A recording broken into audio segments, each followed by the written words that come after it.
Hello everyone, my name is Horace, and in this video we're going to be going through LeetCode number 200, number of islands.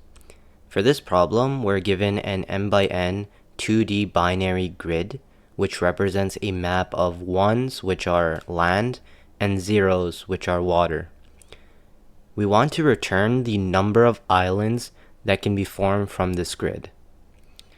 An island, by definition, is surrounded by water and is formed by connecting adjacent lands horizontally or vertically. We can assume that all four edges of the grid are all surrounded by water. So let's go ahead and take a look at an example. So I've written down a 2D array as a matrix with ones and zeros representing land and water respectively. I've also gone ahead and drawn a visualization of the ones and zeros into land and water, so you can see the map and the islands that can be formed from it. From the problem, we also know that everything outside of the map is considered water, so we can just go ahead and visualize it by saying everything outside is water. Since we visualize the map with land and water, we can simply see any adjacent land that is connected and form the islands. Starting from the top left of the map, we can see that one island is formed as follows. Notice that this land region is not connected adjacently with the island that we just created. That means it is not part of the island and will be considered as a separate island. So we can go ahead and look at the next piece of land, and we also see that this region is also an island. Finally, we see that the last land region is not connected adjacently with any other islands, so we can see that this is also an island. Since we have 3 islands, the return value for this input is 3. And if we look in the matrix, we can see exactly the same formation of islands from the ones and zeros. So how can we check to see if a piece of land is adjacent with another piece of land to form any islands? An algorithm that we can use to solve this problem is depth first search, or it's also known as DFS.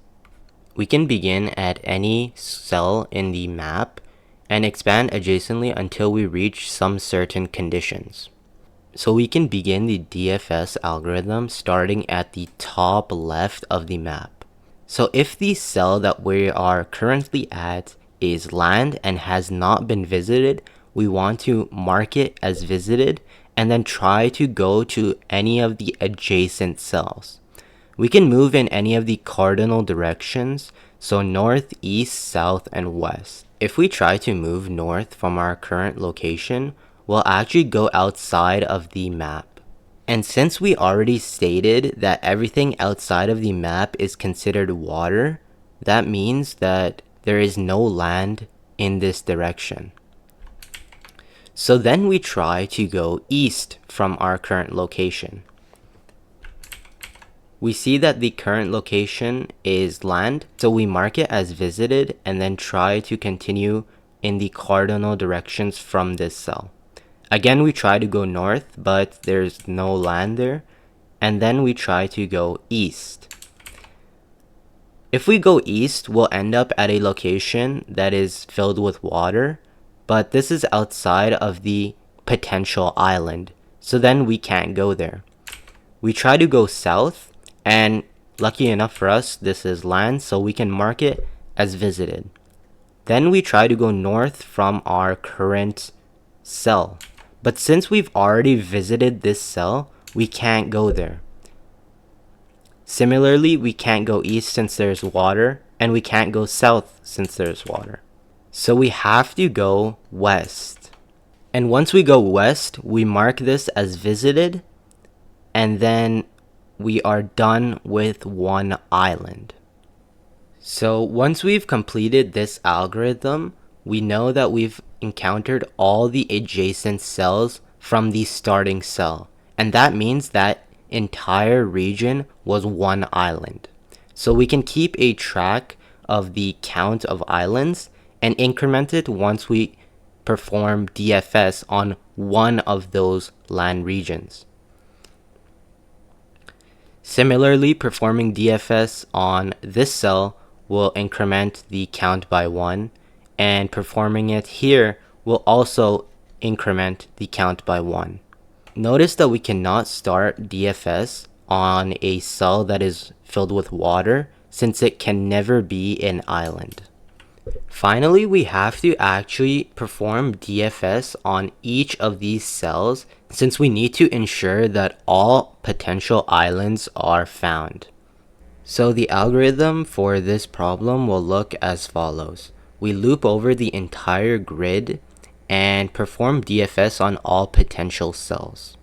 So if a current cell is land, we can simply mark it as visited and increment the count by 1 after each region is revealed. We need to make sure that every time we perform DFS, we're staying within the map region and that we're only traversing land cells. If we analyze the time complexity for such an algorithm, we'll see that the time complexity is going to be big O of m times n, since the matrix is m by n columns. And we also have to traverse each of these cells just to make sure that we are running DFS on all potential islands.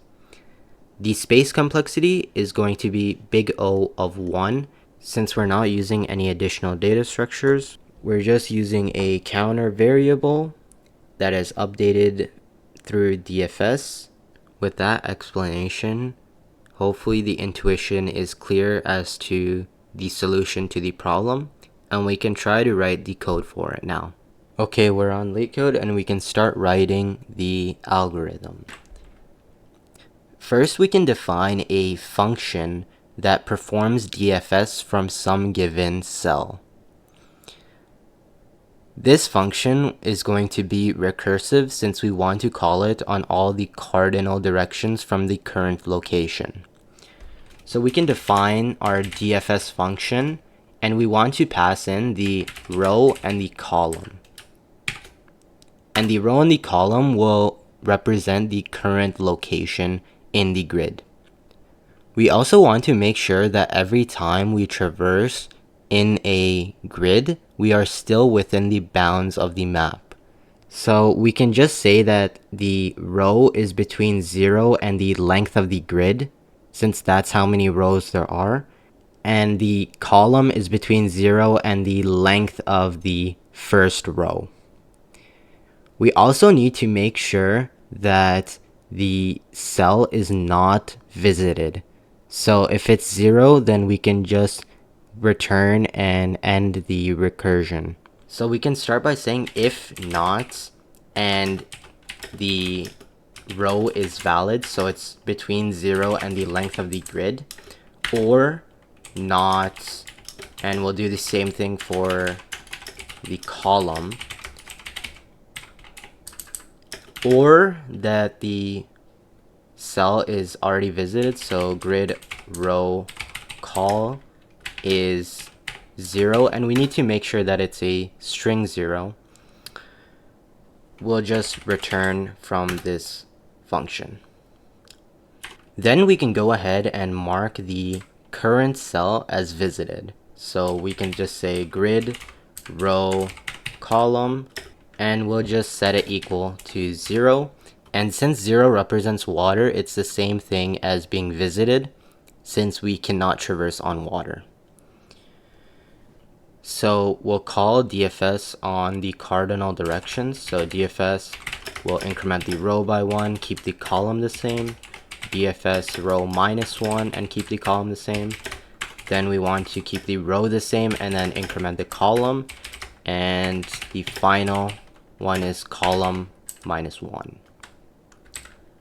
So this covers the entire DFS function. And we can go ahead and write the main function, which will loop through the entire grid and call the DFS function on valid regions. So we can first initialize a count, which will return at the end, and this is going to be the number of islands that we've found. Then we can go ahead and write a for loop that loops over the entire grid. So we'll just say that it loops over the length of the grid and the length of the first row.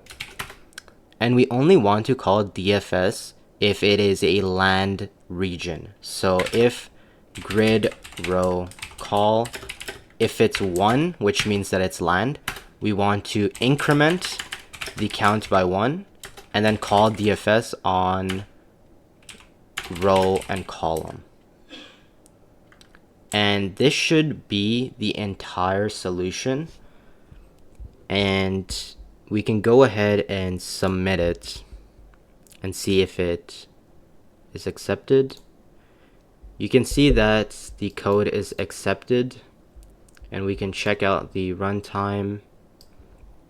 You can see it's quite fast. So this is the solution, and the time complexity for this algorithm is big O of m times n, since the matrix is m by n, and we have to traverse each cell in the grid. And the space complexity is big O of 1, since we're not using any additional data structures. We're just using a count variable and modifying the grid in place. With that being said, hopefully this video helped you and you learned something, and I'll see you soon.